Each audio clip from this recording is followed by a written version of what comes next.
Всем привет! Сегодня я расскажу, как вылечить кашель в домашних условиях, как приготовить рецепт. Это будет легко и просто и очень эффективно. Итак, для этого рецепта нам понадобится любое растительное масло, кастрюлька, либо какая-то другая емкость, бокал, коньячок и мед. Берем ложечку меда,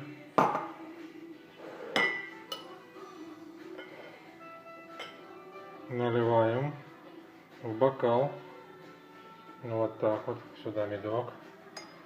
Так, теперь коньячка, открываем, коньячок, любой,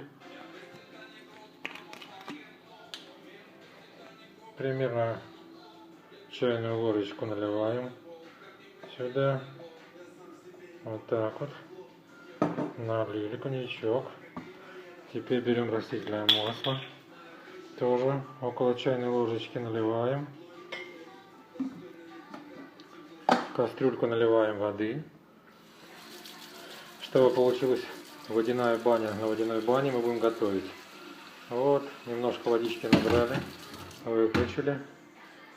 Ставим на плиту кастрюльку, включаем, на 9 поставим, чтобы быстрее согрелось. Так, берем бокал, ставим туда, нагреваем все это до тепленького состояния.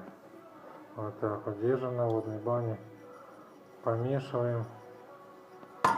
Так, когда она нагреется, она становится однородной массой. Все, согрелось. Главное, чтобы на водной бане не ставьте, вот так на воде держите. Все приготовили, выключили, достали, размешали. Все это и все, раствор можно употреблять. Кашель снимет как рукой. Так на ночь делайте несколько раз. Очень эффективно, очень.